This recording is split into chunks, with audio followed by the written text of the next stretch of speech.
Previously on Maranatha Teaching Channel. The Nephilim were not monsters. What you are seeing on the screen are monsters. Human that have the body of animals, human that looks like alien. These are not Nephilim. These are monsters. This is a picture of a Nephilim. Nephilim are human. Yes, they are physically endowed. Yes, they are giant. Yes, they are wicked. Nevertheless, they are human. The most famous Nephilim in the Bible is undoubtedly Goliath. The giant we then come across after the flood are often referenced to the Anakims. So this group of people that the Moabites took the land from, they call them Emims. They were described as people great, many, tall, giants, just like the Anakim. The Hebrew word Emims means terror. Their name means dread, fear, horror. So one constant thing is that these giants, they were not picked out in scripture just because of their enormous physique. They had that. They were giant physically, but they were also giant in other ways. The scripture picked them up. These people, they were evil. They were wicked. They were terror. So the Emims were terror. They were terrorists. These were terrorists. We are still in Genesis chapter 6, so let us read verses 1 to 4 in the New American Standard Bible. Now, it came about when mankind began to multiply on the face of the land that daughters were born to them, that the sons of God saw the daughters of mankind were beautiful, and they took wives for themselves whomever they chose. Verse 3. Then the Lord said, My spirit will not remain with man forever, because he is also flesh. Nevertheless, his days shall be 120 years. And we've looked at all those three verses. Verse 4.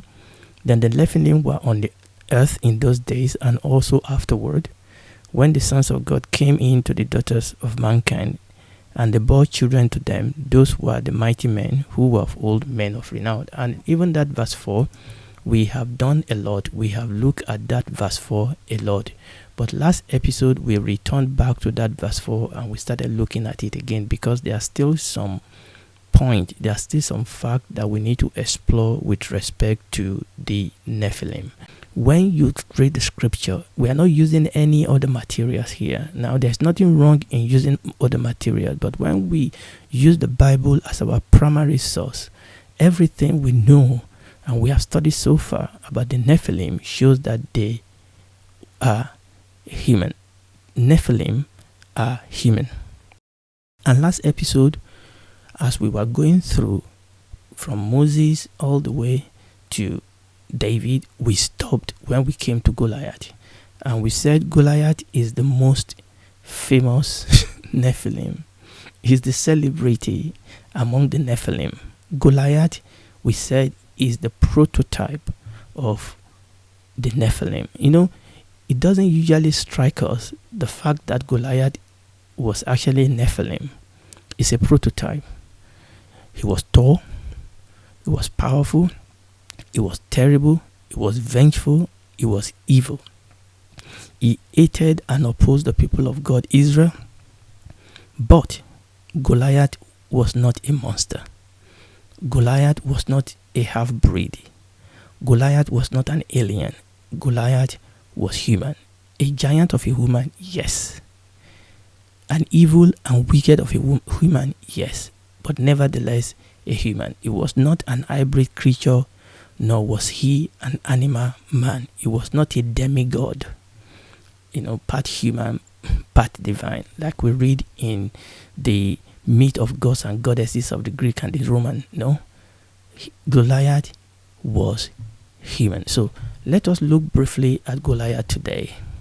We saw last episode that though Joshua and Caleb took care of many of the giants in the promised land, but giant remained in Gaza, in Gath, and in Ashdod. That was what we read in Joshua chapter 11 verses 21 and 22. Joshua chapter 11 verses 21 and 22. And who is Goliath? Goliath was a champion of the Philistines. Goliath was a Philistine champion, and he was from Gath. Do you see the connection?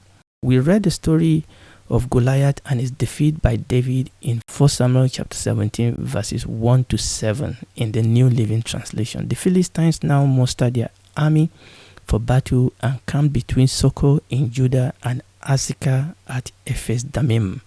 Verse 2. Saul countered by gathering his Israelite troops near the valley of Elah. So the Philistines and the Israelites faced each other on opposite hill with the valley between them. So the Philistines were sworn enemy of the Israelites. They were a thorn in their flesh. And yes, Goliath was a Philistines champion. Verse 4, enter the Goliath. Verse 4. Then Goliath, a Philistine champion from Gath, came out of the Philistine ranks to face the forces of Israel. He was over 9 feet tall. Now, that's going to be important. Goliath was 9 feet tall. That was 6 cubits and 1 span in the measurement of those days. 9.75 feet, which is about 3 meters. That was the height of Goliath. We'll come back to that. He wore a bronze helmet, and his bronze coat of mail weighed 125 pounds. That would be 5,000 shekel, which is the same thing as 57 kilograms. Verse 6. He also wore bronze leg armor, and he carried a bronze javelin on his shoulder. The shaft of his spear was as heavy and thick as a weaver's beam, tipped with an iron spearhead that weighed 15 pounds. That would be 600 shekel, and that would be 6.8 kilograms in our days. His armor bearer walked ahead of him and carried a shield. Now, let's put this into picture. So Goliath was almost 10 feet tall. That's about 3 meters. And then he gave us the weight of the armor on his body is about 57 kilograms. That's about 125 pounds. Then he told us about the iron, the tip, just the tip of the iron of his spear, and he told us that that weighed about 6.8 kilograms, which is about 15 pounds. Now, this is Goliath. Now, let's compare Goliath with the average height of a man in his days. Now, this is the average height of a man in Goliath's day. An average man will be about 1.7 meter tall. Now, remember that Saul, the king of Israel at this time, was also a tall man. He was head and shoulder taller than everybody else, but he was not a giant. Remember, we are looking at Goliath as a prototype of the giants. Goliath as a prototype of the Nephilim. Now, some have contended that Goliath was not over 9 feet tall. How is that? Why? Why did they contend about this? It is because the Septuagint and an early Hebrew manuscript from the Dead Sea Scroll says that Goliath was 4 cubits and 1 span, which means that Goliath will be about 6.75 feet tall or 2 meters tall. The question is, why is that so? That's the question. Now, when you look at all the evidences, and I'm going to touch on 1 or 2 of them, all the evidences point to the fact that Goliath was exactly what we have read earlier, that he was over 9 feet tall. All the evidences point to that. So let's look at 1 or 2 of them. If you are contending that a man cannot be that tall, we already came across Og of Bashan, the king of Bashan. Remember, we came across him and we said that his bed was over 13 feet long. His bed, now he may not be that tall, but his bed was over 13 feet long, and we were told that the reason why he needed such a long bed is because of his height. So it is not unusual when we're talking about the Nephilim for them to be as tall as 10 feet. That's the first thing. Now, if Goliath was only 6.75 feet tall, if that was the height of Goliath, that wouldn't have been impressive. That would not. You don't need to call such a person a giant. Why? If we are saying that Goliath was 6.75 feet tall, and we are saying that the average height of men in those days was 5.6, then somebody like Saul will be about 6 feet. And if you look at this gradient, there's nothing impressive about Goliath's height if this was Goliath's height. Now, if we look at our previous height. Now this is impressive. Okay, this is impressive. Now there's more. We were told there that Goliath's bronze coat of mail alone weighed 57 kilograms. That's about 125 pounds. Then we talk about the shaft of his spear was described as being heavy and thick as a weaver's beam. And we're also told that the iron on the spear head weighed 6.8 kilograms. That's about 15 pounds. So when you put all this together, it definitely implied that Goliath was a mountain of a man, that Goliath was a giant. No wonder when you read down, the Bible tells us that the Israelite army, including the 12 Saul, tells us that they were terrified and deeply shaken. The Bible says that they run away in fright at the sight of Goliath. So it is clear when you put all these evidences together, it is clear that the Hebrew text, which is preserved for us in the King James and other translation, it is clear that these texts were right about the height of Goliath being over 9 feet. Now, then the question obviously is, why did the Septuagint and this one early Hebrew manuscript from the Dead Sea Scroll, why did they say that Goliath was 6.75 feet or 2 meters tall? Why? Number one, it could have been a typographical error. We have talked about that in the past. Yes, there are human error because these things were copied. So it's possible that this could have been typographical error, but that is most likely not the best answer for this question. Actually, in those days, a cubit was based on the distance from a person's elbow to the tip of his finger. So that would be a cubit, from the elbow to the tip of the finger. That then means that the measurement of a cubit is not precise. It can change. So the Septuagint and this early Hebrew manuscript may have used a longer cubit in a description, and most people actually believe that that is probably the explanation of the reason why the measurement in the Septuagint was lower than the one in the Hebrew text. And by the way, there are tall people in modern history. For example, basketball players are often tall, as this offer them some advantage in that particular sport. I read an interesting statistic. They said 27 players in the NBA in America have been listed as of 2024, as of this year. 27 players have been listed to be 7 feet 3 inches tall or over. We are talking about 2.21 meters. And I read that the tallest man in NBA history was, wait for it, 7 feet 7 inches. I read from the Guinness Book of Record that the tallest man in modern history, this according to Guinness Book of Record, is a man called Robert Pachin Wadlow. He was an American. When he was last measured on the 27th of June 1940, wait for it, he was found to be 8 feet 11.1 tall. That is 2.72 meters. He was only 6 inches shorter than Goliath.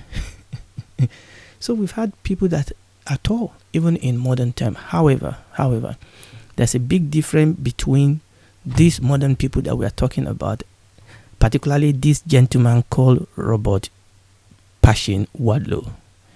There's a lot different between him and that of Goliath, between the physique. Okay, obviously Goliath was taller, but there was a big difference between his physique and that of Goliath. Let me show you the picture of Robert. This picture is from the Guinness World Record. Now look at this gentleman. Will you think that this gentleman is a warrior? Will you think that this gentleman is a fighter? Will you think that this gentleman will scare you in war? It was only that tall because of an hormonal disorder. Actually, if he has lived in our days, he would have been treated and he would not have been that tall. So some people have rightly said that nobody in our modern day can be that tall, at least nobody that is exposed to modern medicine. Because if that man has lived today, they will have treated him and he will not have grown that tall.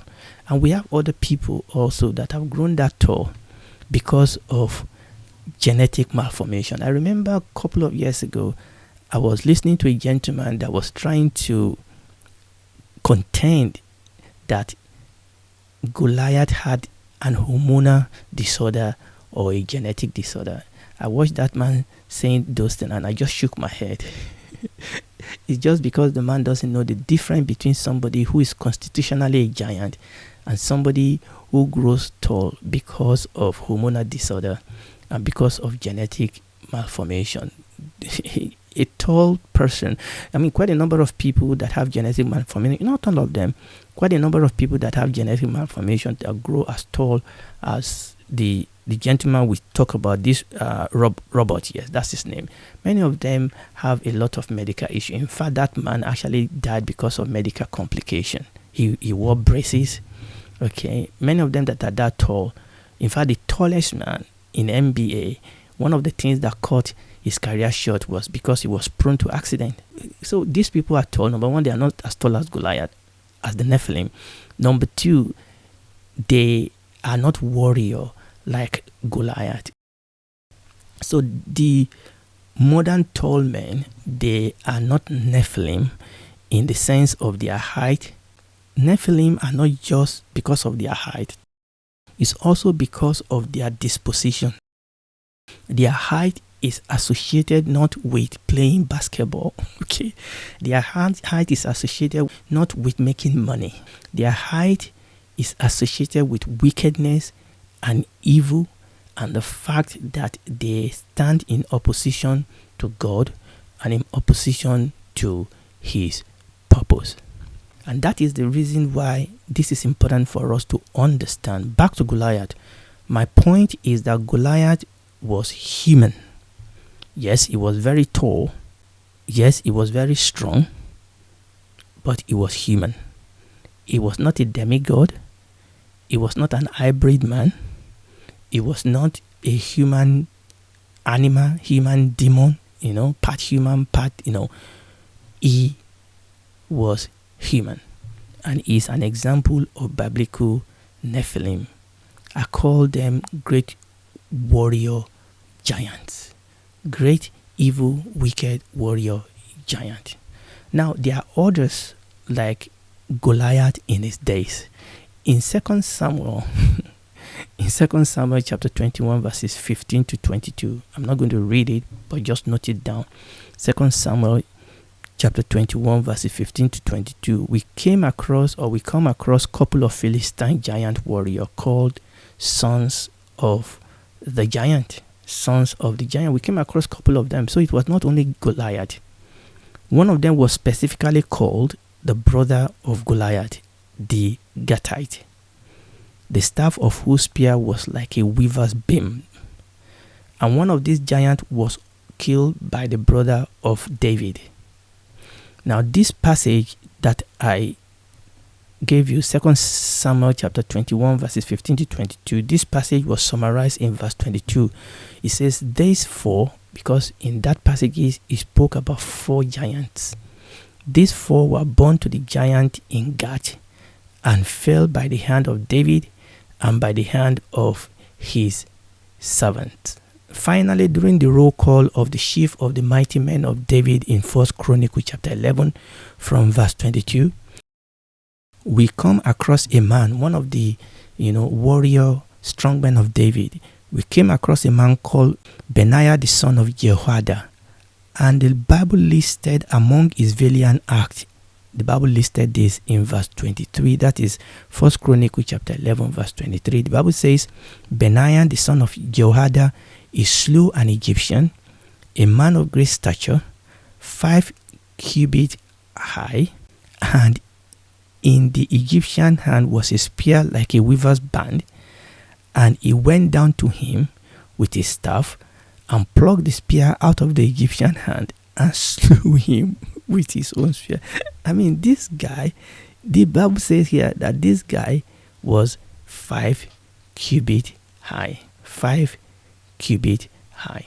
So what we are saying is that these people, the Bible tells us about these people that are giants. Okay, so we have seen Goliath, number one, and then we have seen other giants that were listed for us in the book of the Bible. That was in 2 Samuel. And then when we get to 1 Chronicles chapter 11, we have seen this case of another giant. And one of the things we then saw is that after the time of David, there was no more mention of giants, Nephilim, Anakim, Raphaim, Zamzumim, Emim. We have no other mention of this group of giants after the time of David. They were all taken care of in the time of David. So the point is that Nephilim were not monsters. They were human giant, yes. Even a wicked, yes. Monster, no. Now the question is, why have I labored so much to establish the humanity of the Nephilim? Why? It is because of some doctrines, some teachings that have developed around the Nephilim in our days, around the Nephilim in the last days. Some of these teachings are good, but many of them are outrightly bad or ugly. Now we'll stop there today and we'll pick it up from here next time by the grace of God. And if you're listening to me, I want you to know that God loves you. That's why He came to die. He doesn't want any to perish. God loves you. He gave His only begotten Son and gave you and I the opportunity to be saved, to spend eternity with Him. But the ball is in our court. You can come to Him whenever you are listening to this message. Accept that you are a sinner. If God is convicting you of your sin, you can accept that you are a sinner. You can go to Him and pray. Ask Him to forgive you, and He will. You'll become a daughter, a son, a member of His family, citizen of His kingdom. And then He will walk the rest of your life with you, growing in your knowledge of God. And when this is all over, you'll be able to spend eternity with Him in the new heaven and the new earth. Do it right now.